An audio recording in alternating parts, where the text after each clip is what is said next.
Buenas tardes, Dios les bendice. Vamos a continuar esta tarde con los principios del reino de Dios.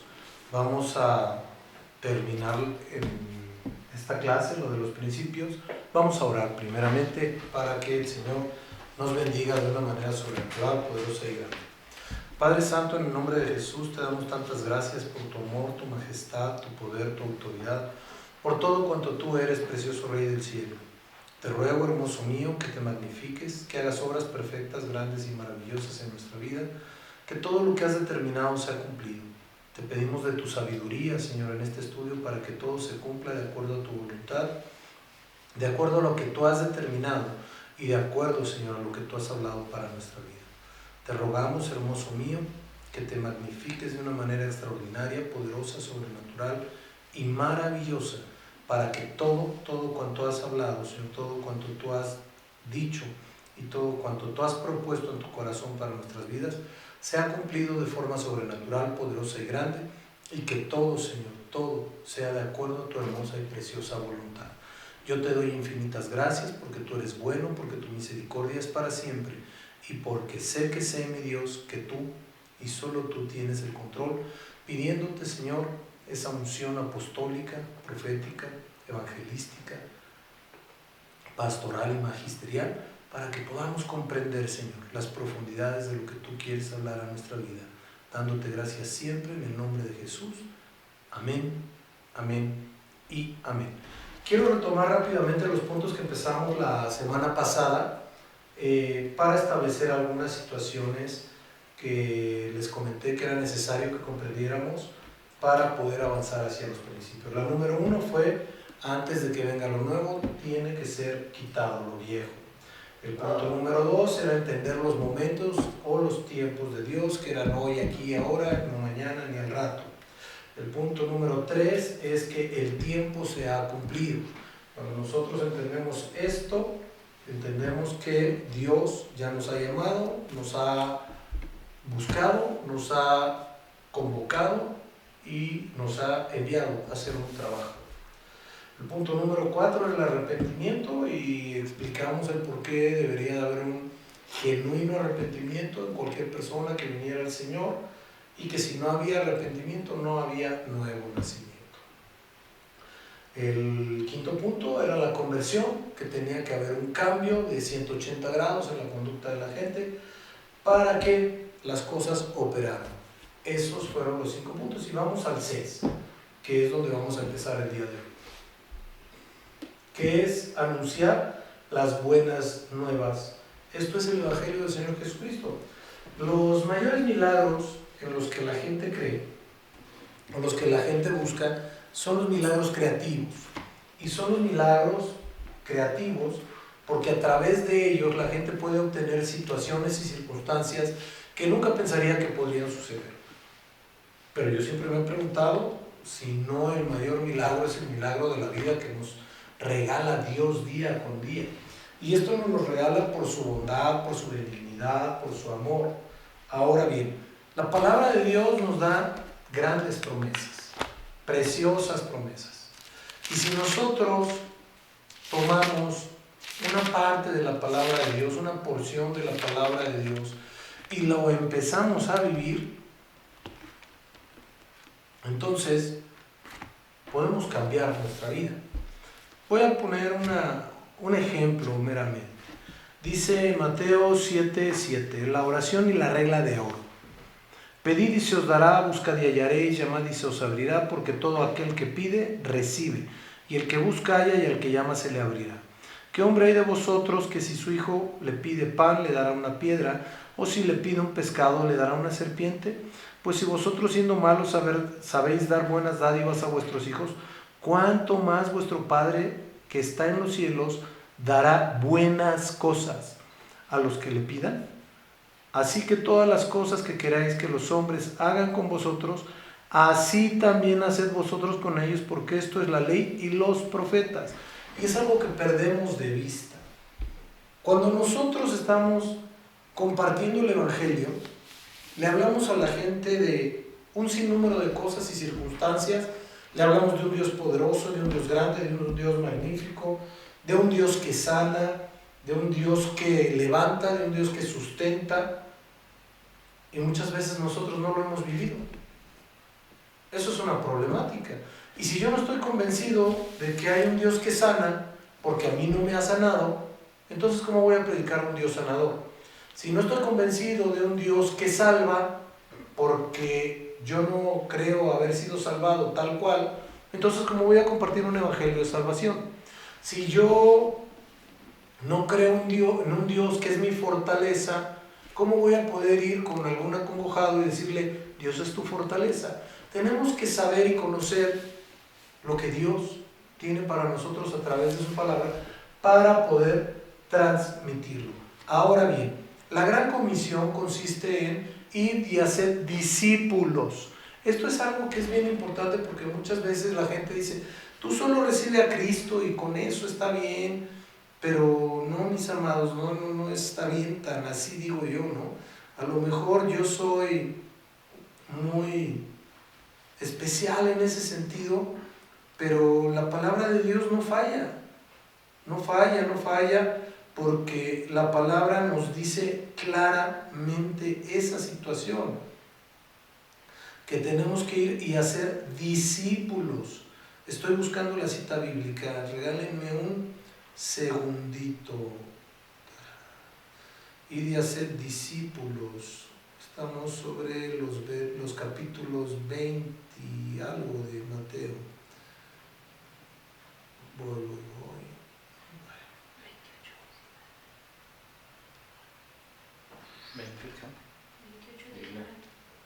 28, Mateo 28, 19. Gracias.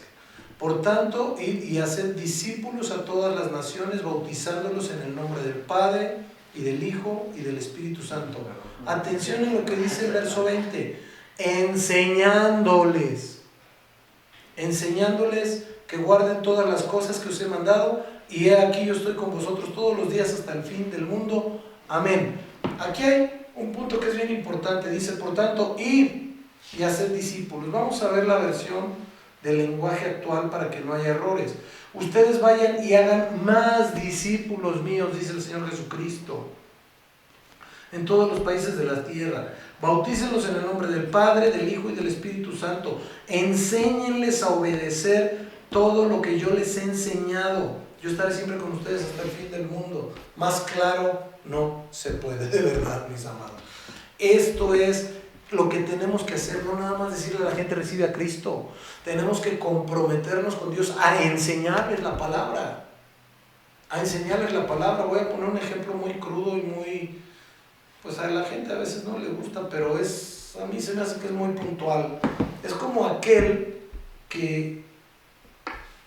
hombre carnal, obviamente, que va teniendo hijos por donde quiera y no se hace cargo de ellos. Así de simple. Si nosotros traemos gente al Evangelio, nuestra responsabilidad es enseñarles el Evangelio. Mucha gente me ha dicho, bueno, ¿y cuánto tiempo cree usted que es necesario para que una persona crezca en el Evangelio? Ok, yo pregunto, ¿cuánto tiempo es necesario para que un niño camine, por ejemplo? Algunos me dirán 1 año, 2 años. El tiempo que tú crees necesario para que un niño camine, ese tiempo es el que tienes que estar con una persona para que avance en el Evangelio, tomando en cuenta lo siguiente, que cuando nosotros estemos compartiendo la palabra debemos discernir perfectamente si quiere o no quiere caminar en las cosas de Dios, porque si no quiere nos podremos pasar toda la vida y no va a caminar, mis hermanos. Tenemos que ser puntuales en eso. Punto número 7, la adoración. Dice la palabra de Dios en el libro de Juan que el Padre busca adoradores en espíritu y en verdad. Juan 14, si no mal recuerdo, adoradores.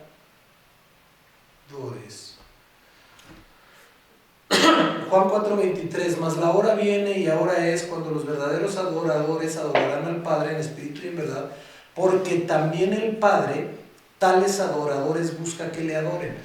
¿Por qué tenemos que adorar? Porque cuando nosotros alabamos en espíritu y en verdad a nuestro Dios, se cumple lo establecido en el Salmo 49 en su plenitud. Oiga, ¿qué dice el Salmo 49? Me agarró usted en curva. Bueno, vamos al Salmo 49 para que no haya de que los agarramos en curva. Dice el Salmo 49, son 20 versos. La insensatez de confiar en las riquezas. Oíd esto, pueblos todos, escuchad habitantes de todo el mundo. No es el 49. Ok, sí es por esto. Oíd esto, pueblos todos, escuchad habitantes de todos del mundo. Así los plebeyos como los nobles, el rico y el pobre juntamente. Mi boca hablará sabiduría y el pensamiento de mi corazón inteligencia. Inclinaré al proverbio mi oído, declararé con el arpa mi enigma, porque he de temer en los días de la adversidad, cuando la iniquidad de mis opresores me rodeare. Los que confían en sus bienes y en la muchedumbre de sus riquezas se jactan. Ninguno de ellos podrá en manera alguna redimir al hermano ni dar a Dios su rescate, porque la redención de su vida es de gran precio y no se logrará jamás, para que viva en adelante siempre y nunca vea corrupción. Esto solo lo hace el Señor Jesucristo. Pues verá que aún los sabios mueren y perecen del mismo modo que el insensato y el necio, y dejan a otros sus riquezas. Su íntimo pensamiento es que sus casas serán eternas y sus habitaciones para generación y generaciones. Dan sus nombres a sus tierras, mas el hombre no permanecerá en honra,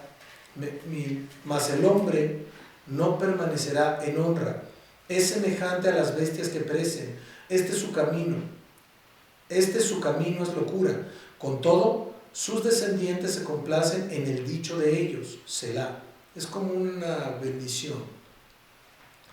Como a rebaños que conducidos al Seol, la muerte los pastoreará y los rectos se enseñorearán de ellos por la mañana.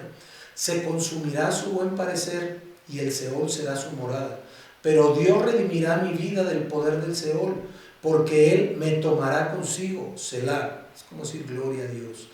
No temas cuando se enriquece alguno, cuando aumenta la gloria de su casa, porque cuando muera no llevará nada, ni descenderá tras él su gloria. Aunque mientras viva llame dichosa su alma y sea loado cuando prospere. Entrará en la generación de sus padres y nunca más verá la luz. El hombre que está en honra y no entiende es semejante a las bestias que perecen. Y esto nos lleva a Proverbios 1, que dice lo siguiente. Verso 2. Para entender sabiduría y doctrina, para conocer razones prudentes, para recibir el consejo de la prudencia, justicia, juicio y equidad, para dar sagacidad a los simples y a los jóvenes inteligencia y cordura. Oirá el sabio y aumentará el saber, y el entendido adquirirá consejo. Para entender proverbio y declaración de palabras de sabios y sus dichos profundos. El principio de la sabiduría es el temor de Jehová. Los insensatos desprecian la sabiduría y la enseñanza. Oiga, ¿esto qué tiene que ver con la adoración? Porque la mejor adoración se llama obediencia. Así de fácil, así de sencillo. Cuando nosotros empezamos a vivir en obediencia delante de Dios, las cosas cambian, las cosas se transforman.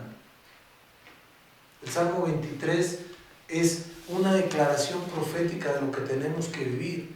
Ahora bien, ¿quieren algo como la gente ha entendido de la adoración? Pues vamos al Salmo 150, dice: alabad a Dios en su santuario, alabadle en la magnificencia de su firmamento, alabadle por sus proezas, alabadle conforme a la muchedumbre de su grandeza, alabadle al son de bocina, alabadle con salterio y arpa, alabadle con pandero y danza, alabadle con cuerdas y flautas, alabadle con címbalos resonantes, alabadle con címbalos de júbilo. Todo lo que respira, alabe a Jehová. Aleluya. ¿Por qué? Porque cuando nosotros entendemos que el Señor es digno de adoración y de alabanza, iniciamos a obedecerle, y ahí es nuestra primera adoración.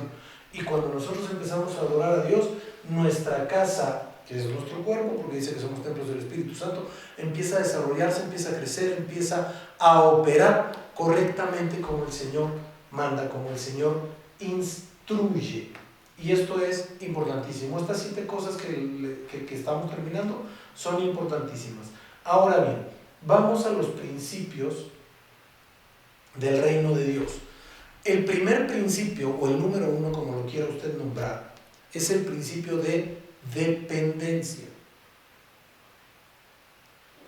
¿Por qué?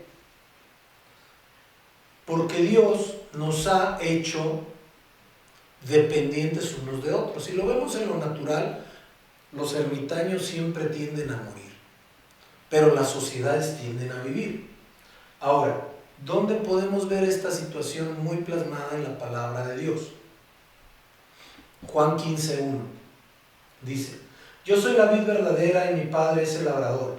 Todo pámpano que en mí no lleva fruto lo quitará, y todo aquel que lleva fruto lo limpiará para que lleve más fruto. Ya vosotros estáis limpios por la palabra que os he hablado. Punto número 1. Está hablando el Señor Jesucristo. La vid verdadera es el Señor Jesucristo. El Dios Padre Todopoderoso es el labrador. Los pámpanos somos nosotros. Y dice: todo pámpano que en mí no lleva fruto, lo quitará, lo apartará. Y todo aquel que lleva fruto, lo limpiará, lo podará. Por eso de repente vemos que en las congregaciones hay gente que se va, ni modo, Dios está podando. Hay que admitir las podas del Señor. No pasa nada, mis amados. No pasa nada. Gloria a Dios, porque un árbol podado da mucho más y mejor fruto, para que lleve más fruto. Y luego nos dice el Señor: vosotros estáis limpios por la palabra que os he hablado. Entonces, la palabra de Dios, conforme la vamos escuchando, nos va limpiando. Verso 4: permaneced en mí y yo en vosotros. Como el pámpano no puede llevar fruto por sí mismo si no permanece en la vid, así tampoco vosotros si no permanecéis en mí. Yo soy la vid, vosotros los pámpanos. El que permanece en mí y yo en él, este lleva mucho fruto. O sea que para tener mucho fruto hay que permanecer en la persona del Señor Jesús. Porque separados de mí, nada podéis hacer. ¿A qué voy con esto? Cuando nosotros entendemos esta situación, esta parábola que nos está hablando el Señor, en donde nos dice: separados de mí, nada podéis hacer, entonces empiezo a comprender que tengo que estar pegado al Señor. ¿Para qué? Para que Él haga la obra perfecta, la obra correcta en mi vida. Porque muchas veces pensamos y creemos que estamos haciendo las cosas correctas delante de Dios, y lo único que estamos haciendo es echar a perder nuestra vida. Oiga, que estoy haciendo esto y lo otro. Si Dios no te ha enviado, si no estás pegado a la vid, no sirve de nada. ¿Por qué? Porque la vida espiritual tiene que ser alimentada, tiene que ser sustentada, tiene que ser soportada. Díganme qué árbol le arrancan una rama y la rama permanece viva. Ninguno, ¿verdad? A veces les arrancan y van y las plantan y agarran bien ahí en la tierra, porque la tierra es buena. Entonces, esa rama que fue cortada del árbol tiene que caer en una tierra muy buena, y tiene que haber un buen jardinero, por decirlo así, un buen labrador, para que esa rama pueda crecer correctamente. Porque si no, va a morir. Eso es importante. Verso 6: el que en mí no permanece será echado fuera como pámpano, y se secará, y los recogen y los echan en el fuego y arden. Esto es bien importante. ¿Por qué? Porque nosotros tenemos que comprender que para entrar al reino de los cielos hay que ser como Dios manda. Dice la palabra de Dios en Marcos 10, 13 al 15, dependiendo de Dios. Y le presentaban niños para que los tocase, y los discípulos reprendían a los que los presentaban. Marcos 10, 13 al 15. Viéndolo Jesús se indignó y les dijo: dejad a los niños venir a mí y no se los impidáis, porque de los tales es el reino de Dios. De cierto os digo que el que no recibe el reino de Dios como un niño, no entrará en él. ¡Qué bendición! ¿A qué se refiere esto? Que lo tenemos que recibir pleno, total, creyendo en fe, que lo que Dios dice a través de su palabra lo estamos creyendo y vamos a recibir la bendición del Señor. ¿Por qué? Porque para entrar al reino de Dios, aquí nos acaba de decir que tenemos que ser como niños, espiritualmente hablando. Tener esa inocencia, ese amor, esa credibilidad en la palabra, no en los hombres. Y el que no es como niño, pues será como el pámpano que se arranca, se seca y se echa al fuego. Eso es una situación. Ahora bien, quiero poner un ejemplo muy práctico en la vida cotidiana. Resulta ser que cuando nace un niño, pues depende de la mamá y del papá. Y el niño es amamantado, cuidado, limpiado, bañado. Todos los cuidados que tiene que tener un pequeñito se le brindan. Y se va desarrollando y va creciendo. Cuando esta persona tiene la capacidad motriz, vamos a hablar de eso, para moverse sola, pues va a tener entre 1 año, año y medio, 2 años probablemente. Pues esta persona va a empezar a caminar sola, pero con el cuidado de papá y con el cuidado de mamá. Y mientras se desarrolla ese niño, hasta llegar a ser un adulto, va a tener que tener un cuidado forzoso, porque para eso se puso eso que llaman mayoría de edad, para que el menor reciba cuidado hasta ese punto. Después de ese punto ya es su responsabilidad. Espiritualmente hablando es lo mismo. El niño espiritual tiene que ser cuidado, guardado y protegido hasta que llegue a una madurez de adulto, espiritualmente hablando, para poder operar por su cuenta, para poder operar solo. Pero espiritualmente tiene que tener una protección, una cobertura. La palabra de Dios dice que solo el Seol y el Abadón no tienen cobertura. Entonces es complicado. Tenemos que tener ese sentido de familia, porque como familia siempre vamos a depender unos de otros. Y somos la familia de Dios. Somos el cuerpo de Cristo. Dependiendo unos de otros, pero principalmente de Dios. Vamos al segundo principio, que es un principio de autoridad, que es algo que no se respeta mucho. ¿Y por qué les digo esto? Porque poca gente comprende el régimen gubernamental del cielo. ¿Y por qué digo que poca gente comprende el régimen gubernamental del cielo? Porque en la mayoría de los países del mundo hoy en día hay algo que se llama democracia. En otros países hay una monarquía, en otros países hay una dictadura. ¿Quién gobierna ahí? En la democracia gobierna la persona que es escogida mediante el sufragio o voto y queda como presidente de la república, y él escoge un grupo de personas para gobernar. En la monarquía, por herencia, sube el monarca al poder y él es el que gobierna. Y también tiene un grupo de personas que lo ayudan a gobernar. Y en la dictadura es un dictador, un individuo que se coloca autoritariamente, sin el consentimiento del pueblo y a base del miedo, del poder y de todo lo que le dan, en este caso las armas, pues permanece en el poder. Pero a final de cuentas eso termina por vulnerar al pueblo. Ahora bien, ¿por qué menciono estos tipos de gobierno? Porque en el gobierno, en el reino de Dios, solo hay un gobierno y ese jamás va a cambiar, que se llama teocracia, que es donde Dios manda, nadie más. Ahí no hay que, vamos a votar y si vamos a poner esto, o si ponemos, no, de ninguna manera. Dios manda y siempre va a mandar, punto. Ese es el principio básico. Y ese es un principio de autoridad. Cuando nosotros entendemos este principio de autoridad, entonces comprendemos que sujetándonos a la autoridad es como vamos a poder avanzar y caminar. Y estaba yo pensando cómo decírselos, porque en el cielo sí hay jerarquías,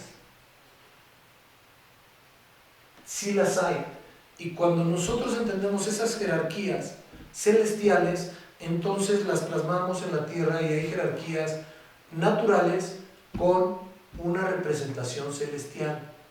¿A qué voy con esto? Si el Señor Jesucristo en el libro de los Efesios capítulo 4 dice, y Él mismo constituyó a unos apóstoles, otros profetas, otros evangelistas, otros pastores y maestros, entonces, ¿a quiénes puso por cabeza el Señor? Pues a los apóstoles y profetas. Al final del día, el Señor, cuando Él estuvo aquí, dejó como cabeza de la iglesia a los apóstoles. Oiga, eso fue en la época del Señor, hoy ya no existen. Bueno, enseñen ustedes la palabra de Dios donde ya no existen, donde el Señor hubiera dicho, y después de que se muera Juan, se acaban los apóstoles. Pues es que esos son a los que escogió el Señor, que no sé qué. Bueno, Pablo no conoció físicamente al Señor. No, ¿cómo no? Si se le apareció, eso se llama parucía y es espiritual. Luego entonces, ¿existen o no? La Biblia dice que sí. Yo creo que sí. Porque existen y funcionan y operan como la palabra de Dios manda. Por eso es tan importante que nosotros conozcamos bien la Biblia. Si el Señor Jesús estableció algo, ¿por qué lo quitaría el hombre? Para mí es muy sencillo, pero yo no lo voy a decir. Bueno, pero este principio de autoridad nos permite comprender y entender lo que tenemos que hacer. Voy a poner un ejemplo de autoridad, ahí no hay vuelta de hoja, ¿no? En el ejército hay cierto número cierto número de jerarquías con rangos. Y vamos a mencionar desde el más bajo hasta el más alto. Existe un soldado raso, después un soldado de primera, un cabo, un sargento, un subteniente, un teniente, un capitán segundo, un capitán primero, un mayor, un teniente coronel, un general de brigada, general brigadier, general divisionario, en México. Y en ese orden, el más alto es el general de división. Y después del general de división están aquellas personas que han obtenido un lugar específico. Pensemos en el secretario de la Defensa. Él tiene un lugar superior o una autoridad superior a todos los militares, a todos. Pero sobre el secretario de la Defensa está el comandante supremo de la nación, que es el presidente de la República. ¿Para qué? Para que todos los soldados obedezcan a los capitanes, que los capitanes obedezcan a los mayores, que los mayores obedezcan a los generales, pero siempre van a tener que tener una autoridad superior a la cual van a tener que sujetarse, porque si no se convertiría en una anarquía, cada quien haría lo que quisiera, y entonces las leyes, ¿como para qué? Por eso es importante que nosotros entendamos que Dios es un Dios de autoridad, que no le gusta el desorden, que no le gusta que la gente esté vagando, que la gente no esté sujeta, que la gente no obedezca. A Dios le gusta la gente obediente, porque Dios, Él dice la palabra de Dios que fue obediente hasta la muerte y muerte de cruz. Ahora, vamos a verlo en la palabra de Dios. Mateo 8:5 al 10 dice lo siguiente. Entrando Jesús en Capernaum, vino a él un centurión rogándole y diciéndole: Señor, mi criado está postrado en casa, paralítico, gravemente atormentado. Y Jesús le dijo: yo iré y le sanaré.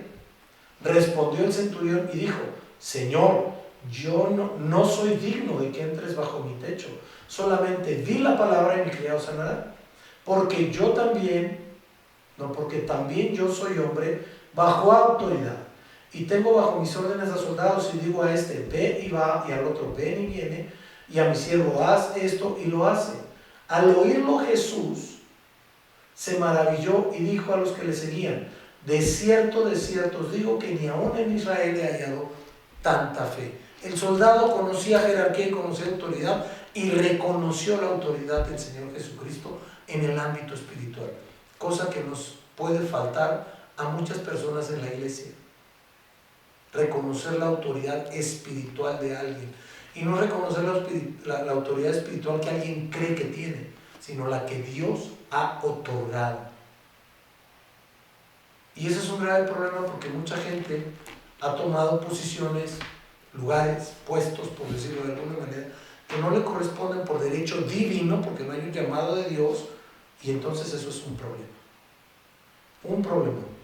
Romanos 13:1 y 13:2 dice: sométase toda persona a las autoridades superiores, porque no hay autoridad sino de parte de Dios, y las que hay por Dios han sido establecidas.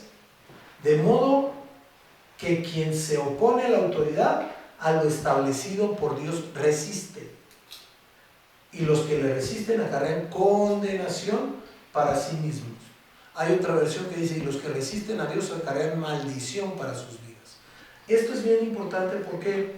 Porque cuando nosotros entendemos el principio de autoridad y nos sujetamos a las autoridades dentro del cuerpo de Cristo, entonces empezamos a operar en el principio de autoridad del reino de Dios. ¿Por qué? Porque me voy al principio que dijo el apóstol Juan, donde menciona que si no amamos al que vemos, ¿cómo amaremos al que no vemos?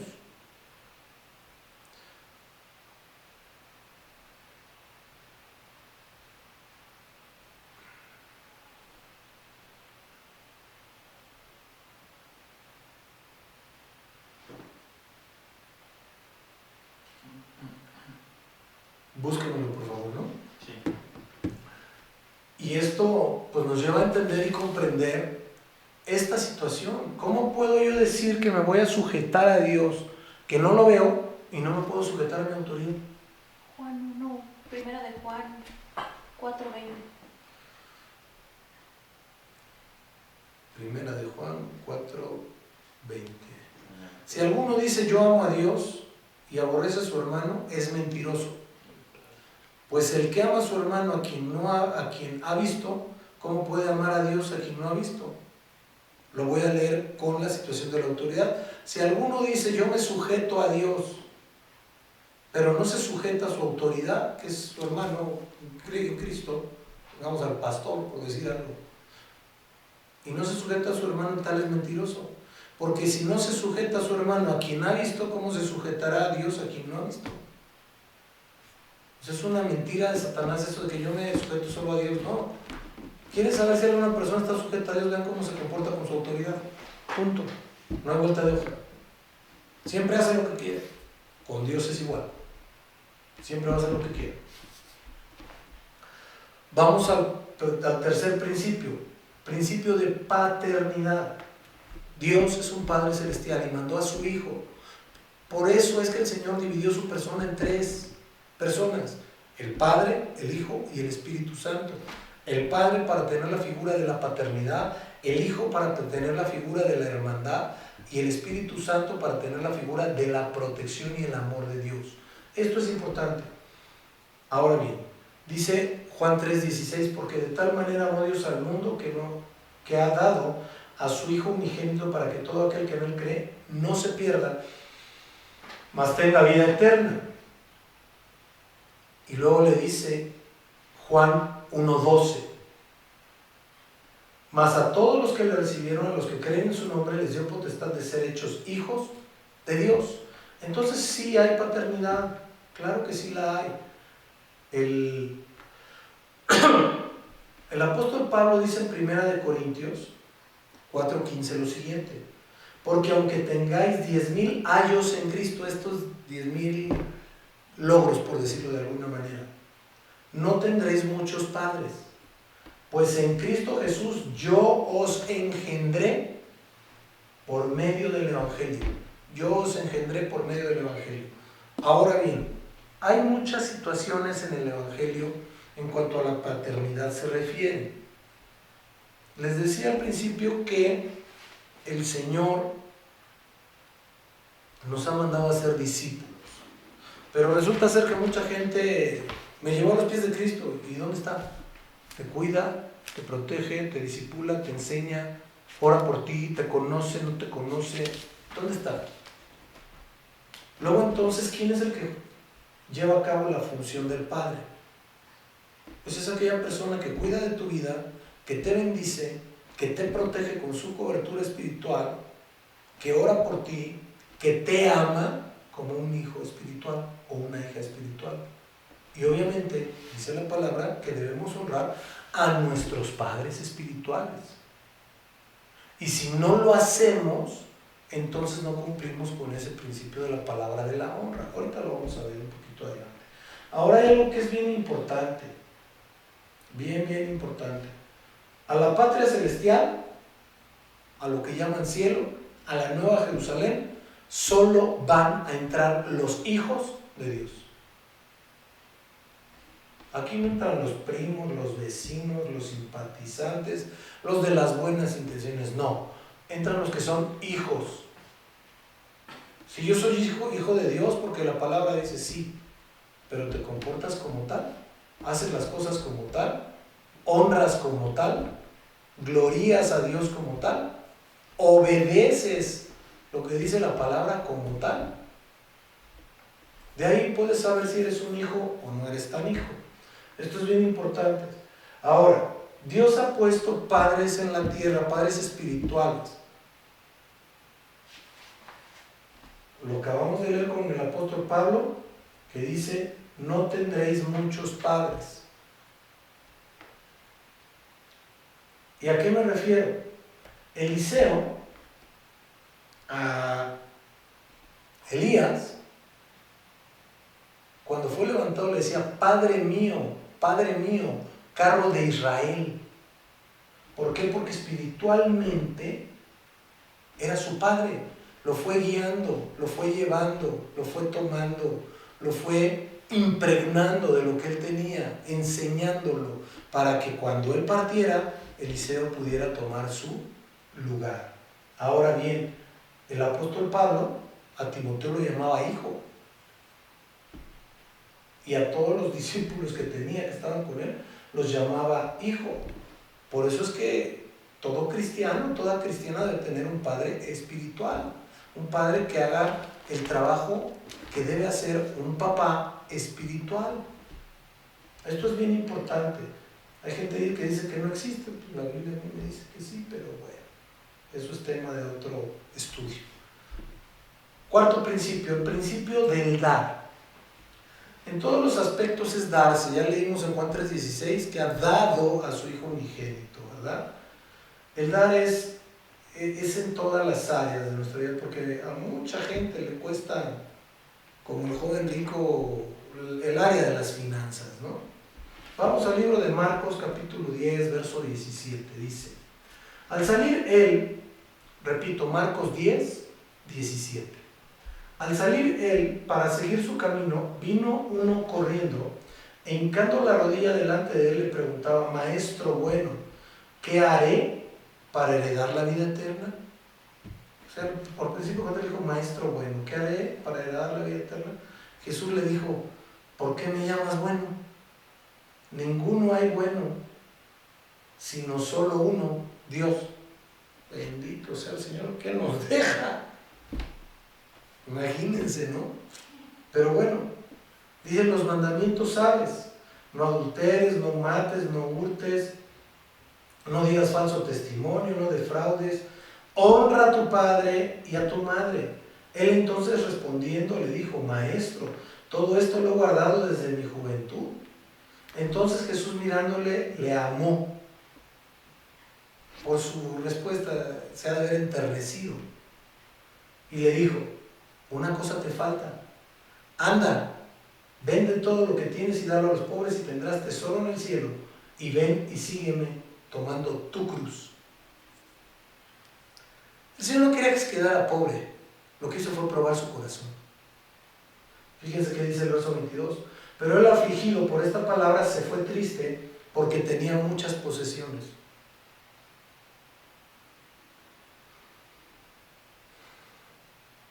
Muchas veces la gente cree que Dios necesita su dinero, pero el dinero es un elemento de cambio, simplemente, nada más. Mucha gente diría o podría decir, pues yo quiero mucho de ese elemento de cambio. Yo le digo, pues yo quiero mucho de Dios, porque si estoy con Dios, Dios me provee todo lo necesario, lo justo y lo correcto para que yo pueda vivir correctamente haciendo el trabajo que Él me mandó a hacer. Yo les he puesto un ejemplo en la congregación y lo vuelvo a poner porque a mí me llama mucho la atención. Pensemos, a mí me gustan mucho los carros. Y que yo me obstinara con el Señor y decirle, Señor, cómprame un Ferrari, Señor, cómprame, dame un Ferrari, regálame un Ferrari. Señor, quiero un Ferrari, quiero un 458 como el que sale en la película, así, así, asado, como el que está en tal lugar. Ok. Ese Ferrari, como todos, es 2 plazas. ¿Qué pasaría? Punto número 1, no lo podría subir al estacionamiento de la congregación donde estoy. Punto número 2, solo podría subir a otra persona ahí. Punto número 3, ¿qué sucedería en los topes que son muy grandes?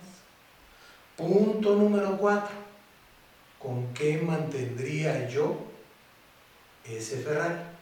Y mucha gente me diría, no, pues es que cuando Dios da hasta los costales presta. Pensemos que tuviera yo la posibilidad de tener para mantener ese Ferrari. Mi pregunta es, ¿ustedes creen que yo estaría a gusto teniendo un Ferrari que vale, no sé, 3, 4 millones de pesos y que un servicio te vale 40, 50 mil pesos rodando, cuando yo sé que dentro del cuerpo de Cristo, al cual me concierne apoyar, hay necesidad? Yo no de verdad. Y no porque me quiera dar golpe de pecho, yo soy muy bueno, no, mis amados, no.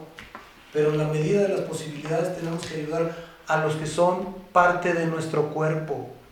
Es como aquel que tiene el dinero para comprar un medicamento y no se lo compra por no gastar. Pues va a estar enfermo. Y si yo permito que una parte del cuerpo de Cristo esté enfermo o esté en necesidad, cuando yo estoy derrochando, entonces a Dios no le va a agradar eso, porque no voy a ser un buen mayordomo. Tengo que tener bien claro para qué sirven todos los elementos que Dios pone en mi mano. Los elementos que Dios pone en mi mano son para bendecir mi vida, bendecir la vida de mi familia, bendecir la vida de mis hijos, bendecir la congregación, que la gran parte de ellos son mis hijos, y bendecir a aquellos que en la medida de las posibilidades se pueda bendecir. Para eso es, no para otra cosa, mis amados. Para eso es. Como el rey Salomón. El rey Salomón tuvo mucho oro, mucha plata, mucho dinero, mucho todo, y trató de hacer lo correcto. Se perdió por algunos detalles, pero trató de hacer lo correcto con lo que tenía. Por eso es bien importante que entendamos esta situación. El joven rico pues era bueno normalmente o moralmente hablando, ¿verdad? Sí, pero nunca entendió el principio de dar. Porque dice la palabra de Dios que es más bienaventurado dar que recibir. Y hay un principio que vamos a ver dentro de un momento, que si nosotros damos, sembramos. Y si sembramos, cosechamos. Y de acuerdo al género de la semilla, es la cosecha. Bendito Dios. El mundo nos enseña que el principio de la vida está centrado en uno mismo. ¿Sí? El mundo enseña primero yo, después yo y siempre yo. Eso es lo que enseña el mundo. Y el reino de Dios te enseña lo contrario. Primero Dios, después mi familia, o yo y mi familia, o mi familia y yo, como le quieres llamar. Después los que están alrededor y a los demás, saber qué les pasa. ¿Cómo que qué les pasa? Sí, porque así no es el grueso de la gente. Y el principio del reino de Dios de dar es dar, punto.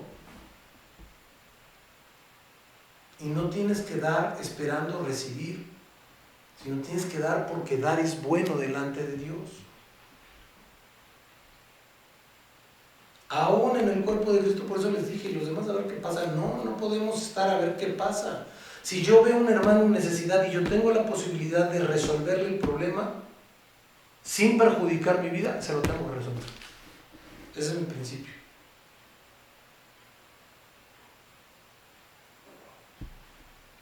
Para mí ese debe ser el principio. Oye, pues si le va a resolver a todos, se va a quedar sin nada. Por eso dije, sin perjudicar mi vida. Es importante. Quinto principio, el principio de la fe. Hebreos 11:1, por favor. Es pues la fe, la certeza de lo que se espera, la convicción de lo que no se ve, porque por ella alcanzaron buen testimonio los antiguos. Por la fe entendemos haber sido constituido el universo por la palabra de Dios, De modo que lo que se ve fue hecho de lo que no se veía. Y entonces viene una situación de explicación. Vamos a ir en el verso 4, dice: por la fe Abel ofreció a Dios más excelente sacrificio que Caín, por lo cual alcanzó testimonio de que era justo, dando testimonio de sus ofrendas, y muerto aún habla por ella. Y lo que habla de Abel es la sangre que derramó su hermano Caín. Verso 5, por la fe Enoc fue traspuesto para no ver muerte y no fue hallado, porque lo traspuso Dios, y antes que fuese traspuesto tuvo testimonio de haber agradado a Dios. Perdón. Tuvo testimonio de haber agradado a Dios. Y verso 6, pero sin fe es imposible agradar a Dios, porque es necesario que el que se acerca a Dios crea que le hay y que es galardonador de los que le buscan. Así de sencillo.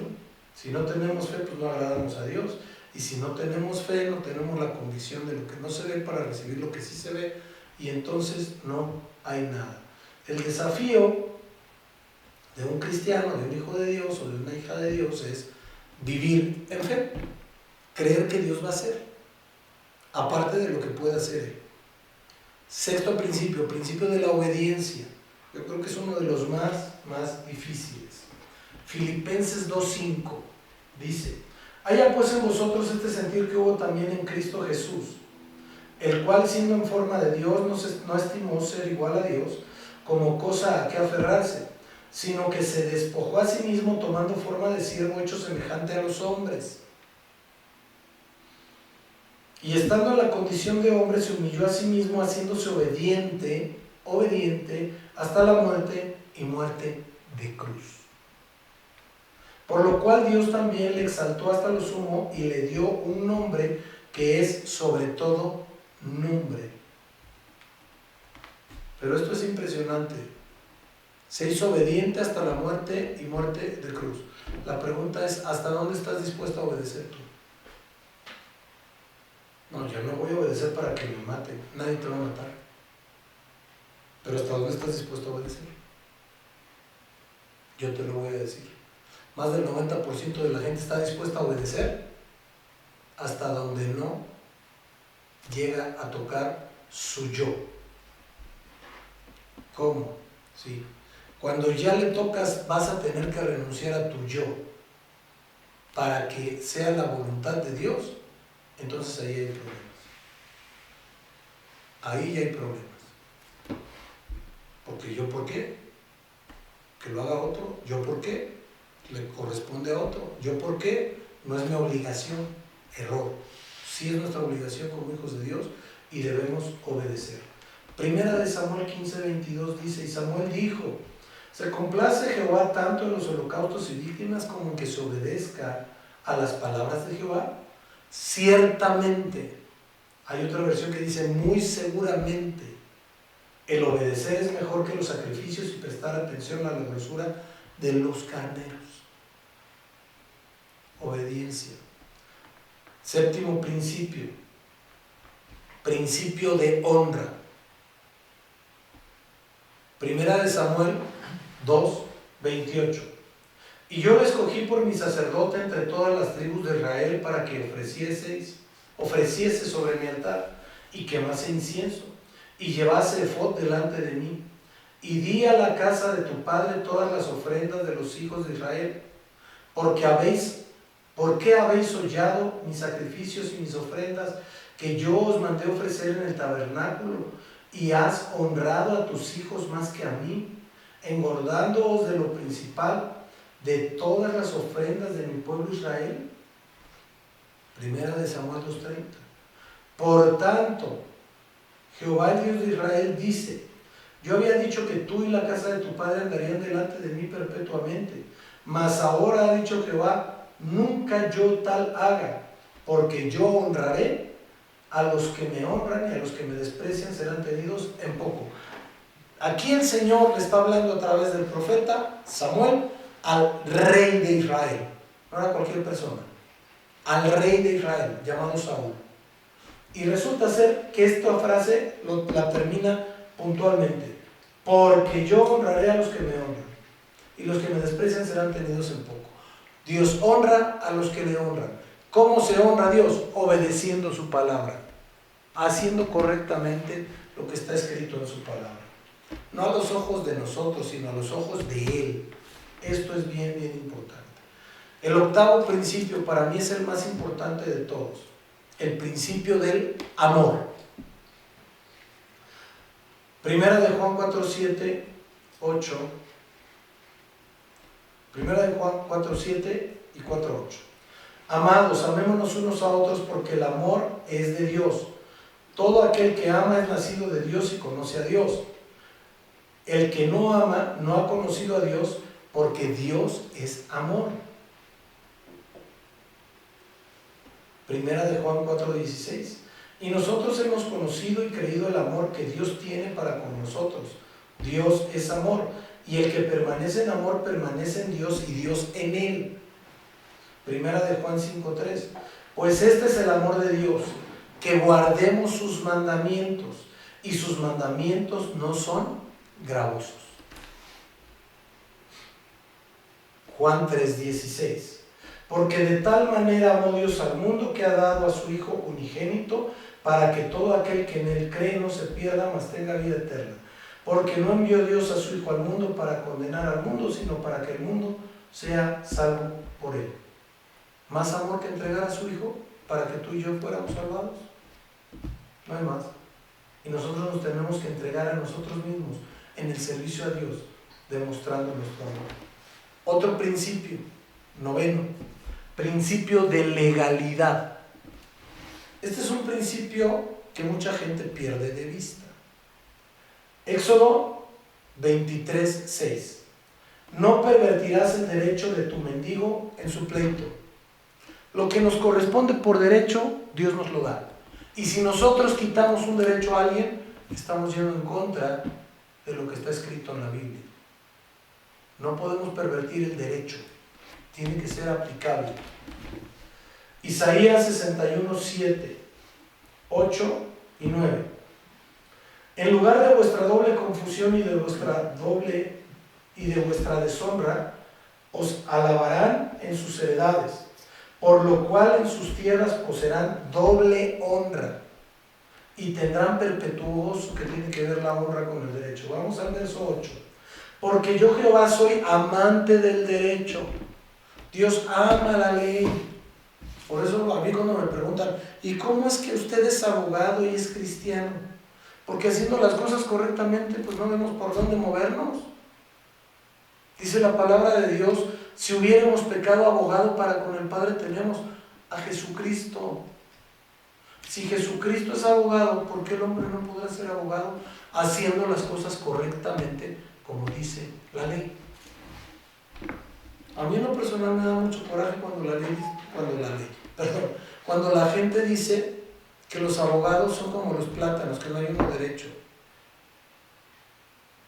Porque no es cierto. Sí hay mucha gente que opera muy rectamente, que hace su trabajo muy rectamente.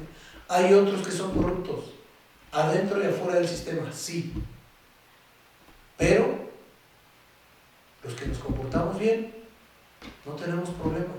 Actuamos conforme a lo que está escrito en la ley de Dios y de los hombres. Oiga, pero no tiene que mentir. No, yo no miento. Ay, no, claro que yo no miento. No tengo por qué decir mentiras. Punto. Repito el verso 8. Porque yo Jehová soy amante del derecho y aborrecedor del latrocinio, para holocausto. Por tanto afirmaré en verdad su obra, y haré con ellos pacto perpetuo, y la descendencia de ellos será conocida entre las naciones, y sus renuevos en medio de los pueblos. Todos los que vieren reconocerán que son linaje bendito de Jehová. Vamos a ver esta versión de Isaías 61 en la versión de la traducción actual.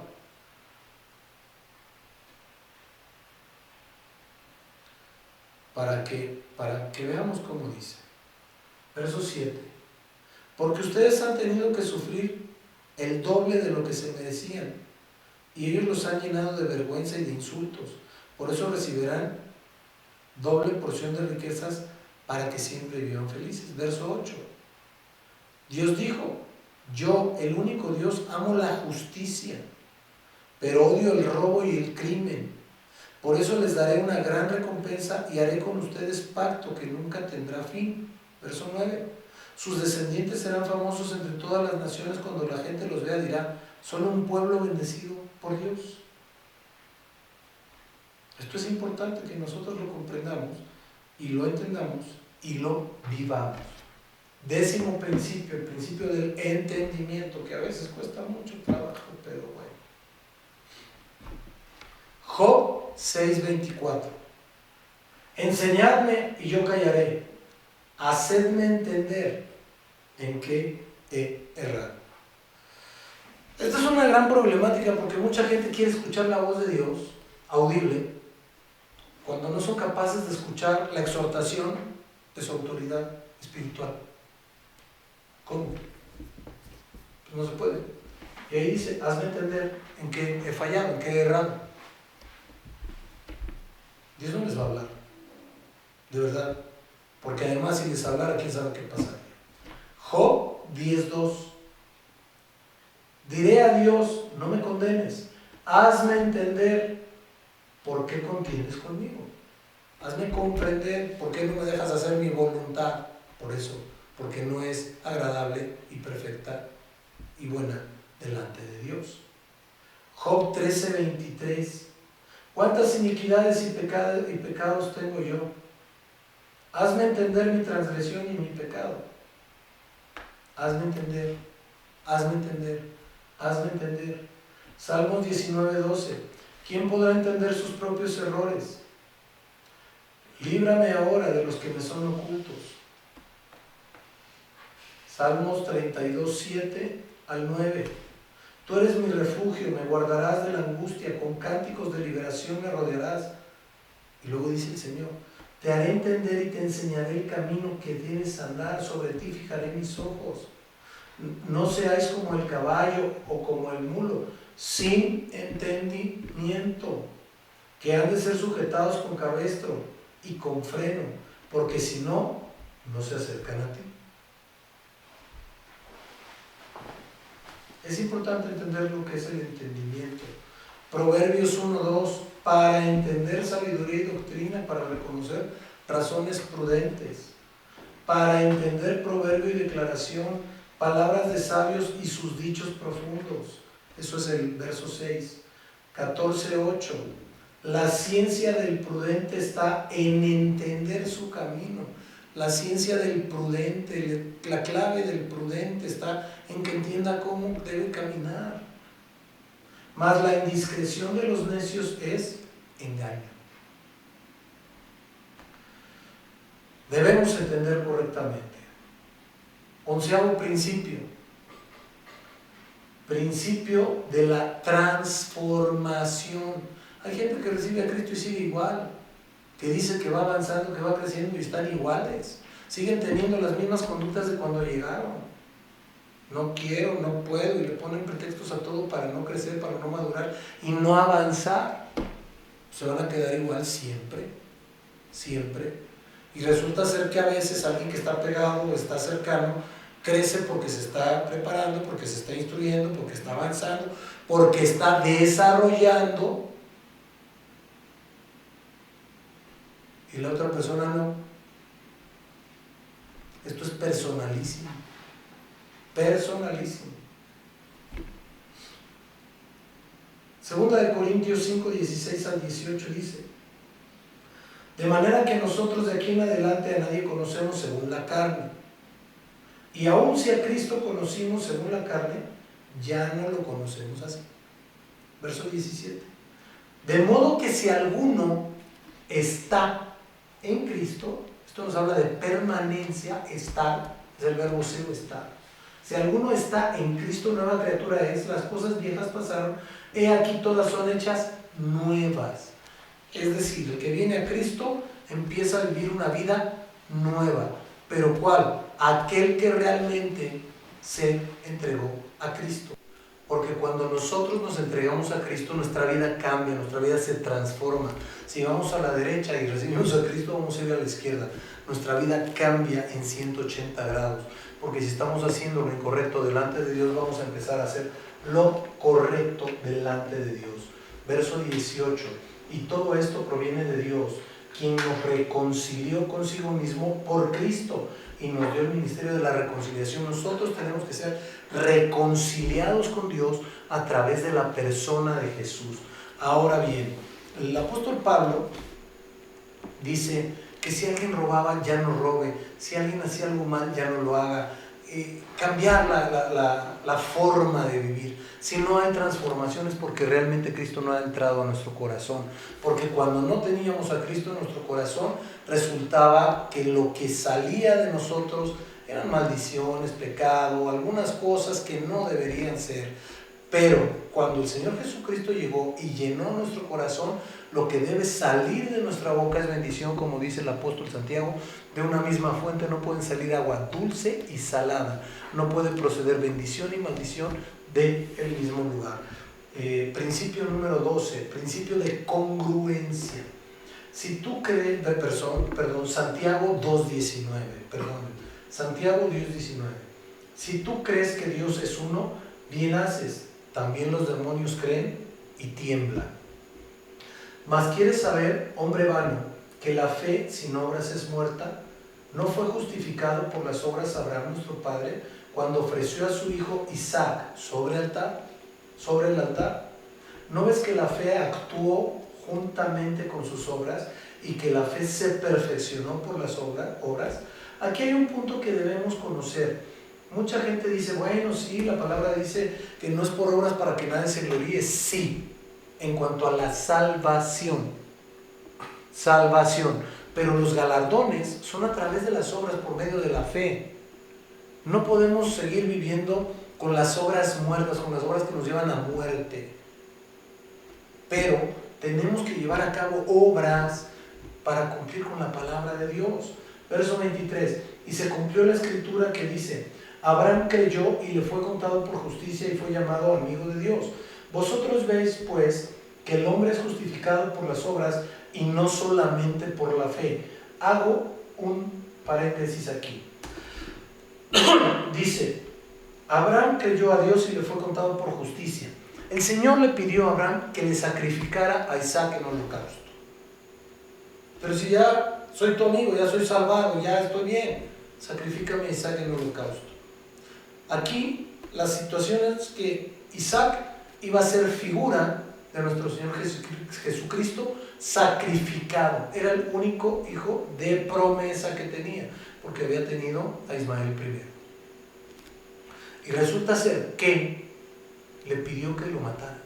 Abraham no le dijo, Señor, ¿para qué? ¿Por qué? Si soy tu amigo, si esto, si el otro. No. Él empezó a preparar los animales, el asno, para ir caminando. Tomó la leña, tomó al hijo, tomó el cuchillo, pero no tomó la ofrenda, porque la ofrenda era el mismo Isaac. Imagínense un adolescente caminando 3 días, preguntándole al papá que dónde estaba la ofrenda, dónde estaba el cordero, dónde estaba el macho cabrío. Dios se proveerá, Jehová iré. Y llegaron y lo acomodó en el altar del holocausto, y ahí mismo le dijo a Abraham, detente, porque ha sido probada tu fe. Muchas veces nosotros no queremos tener ninguna prueba delante de Dios. Está muy complejo, tenemos que ser congruentes lo que declaramos con lo que vivimos. Hay mucha gente que es bien curiosa porque traspasa el umbral de la puerta hacia adentro y se vuelve santo. Y traspasa el umbral de la puerta saliendo y se le quita lo santo. ¿Cómo le hacen? Predican una cosa y hacen otra. ¿Cómo? Yo me acuerdo hace tiempo que salió por ahí una publicidad de los famosos hombres y mujeres Transformers, cuando se drogaban o se embriagaban, que eran unas finísimas personas mientras estaban en su juicio, les caía alcohol al cuerpo y se transformaban, les caía droga al cuerpo y se transformaban. Hay muchos cristianos que son Transformers así también. Llegan a la iglesia, son santos, hasta aureola les sale. Salen de la iglesia y se les quita la aureola. ¿Cómo? Tenemos que ser congruentes, tenemos que tener una sola vida, una sola forma de ser, una sola forma de operar delante de Dios. Porque yo, saliendo del umbral de la puerta, no dejo de ser hijo de Dios, no dejo de ser un ministro de Dios. Igual tú. Porque para algo fuiste llamado en el orden de Dios. Para algo fuiste llamada en el orden de Dios. Entonces mi pregunta es, ¿cómo vas a estar jugando con esa situación? Verso 25. Asimismo también Rahab la ramera no fue justificada por obras cuando recibió a los mensajeros y los envió por otro camino. Porque como el cuerpo sin espíritu está muerto, así también la fe sin obras está muerta. Tenemos que operar, funcionar y trabajar en estos 12 principios. Voy a leerlos, nada más los nombres, las citas bíblicas están ahí y cerramos, mis amados. Vamos al primero, que es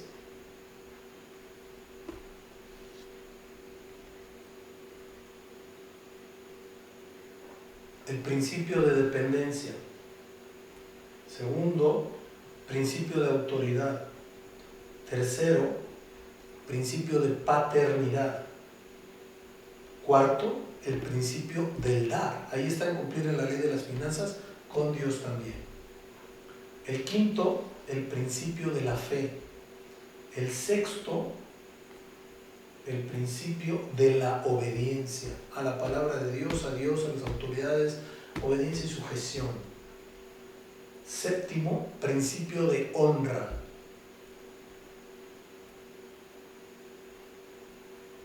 Octavo, el principio del amor. Noveno, principio de legalidad. Décimo, principio de entendimiento. Onceavo, o 11º, como le quieran llamar, principio de transformación. Y 12º, principio de congruencia. Ahora, estos 12 principios los vamos a complementar en el estudio de la semana que entra con los frutos de los hijos de Dios. Es importante que los conozcamos, es importante que los sepamos y que le demos secuencia a estos estudios para ir mejorando nuestra vida delante de Dios. Vamos a orar, mis amados.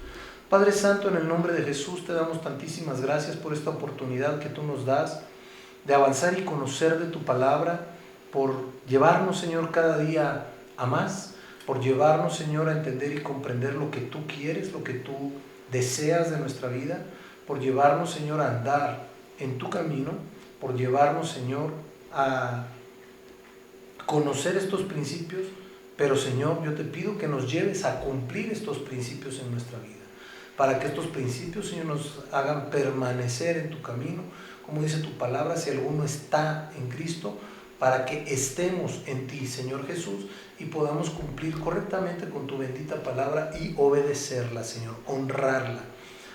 Señor, enséñanos a cumplir con cada uno de estos principios para que nuestra vida y la de las personas que nos rodean sean bendecidas y que todo lo que has determinado sea cumplido y sea hecho. Te damos muchas gracias, Señor, esperando tu favor, tu misericordia, tu amor, tu poder y tu autoridad, y que todo lo que has determinado, Señor, todo lo que has hablado, todo lo que has dicho, sea hecho y sea cumplido de acuerdo a tu preciosa y hermosa voluntad, en el nombre precioso de Cristo Jesús. Amén, amén y amén. Pasen una excelente noche, Dios me los bendice, les mando un fuerte abrazo, que el Señor les siga orando. Cuídense por favor mucho, todavía no termina la pandemia, en breve va a terminar primero Dios, pero todavía no acaba. Cuídense mucho, los amo mucho.